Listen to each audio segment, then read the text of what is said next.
नमस्कार शेतकरी बांधवांनो, मोठी प्रतीक्षा संपली आहे आणि आता अखेर राज्य सरकारतर्फे अतिवृष्टी अनुदान आणि रब्बी अनुदानाचे पैसे शेतकऱ्यांच्या खात्यात जमा होऊ लागले आहेत. या व्हिडिओत आपण जाणून घेणार आहोत कोणत्या शेतकऱ्यांना पैसे मिळणार आहेत, कोणत्या दोन टप्प्यात अनुदान दिलं जात आहे आणि अजून ज्यांना पैसे मिळाले नाहीत त्यांनी पुढे काय करावं. तर व्हिडिओ नक्की शेवटपर्यंत पहा. शेतकरी मित्रांनो, 2025 जून, जुलै, ऑगस्ट, सप्टेंबर या कालावधीमध्ये राज्यात अनेक जिल्ह्यांमध्ये अतिवृष्टी झाली.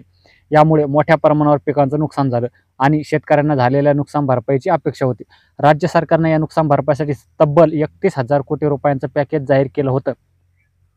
त्यात पीक विमा, अतिवृष्टी अनुदान आणि रब्बी अनुदान या तिन्ही योजनांचा समावेश होता.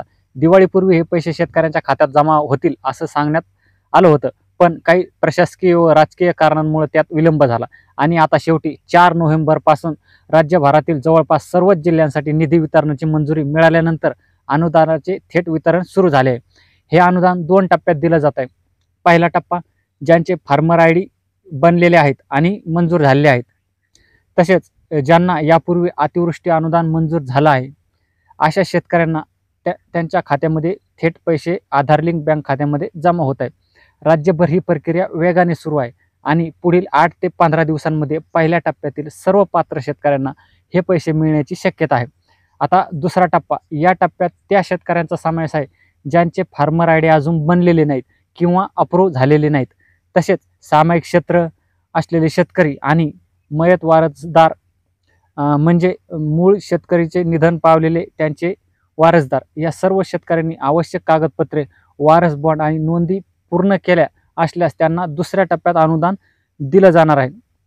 पहिल्या टप्प्यातील वाटप पूर्ण झाल्यानंतर या शेतकऱ्यांच्या याद्या अंतिम केल्या जातील आणि ते आपले सरकार सेवा केंद्रावर उपलब्ध होतील. यानंतर KYC प्रक्रिया सुरू होईल आणि ही प्रक्रिया साधारणपणे डिसेंबर अखेरपर्यंत चालणार आहे.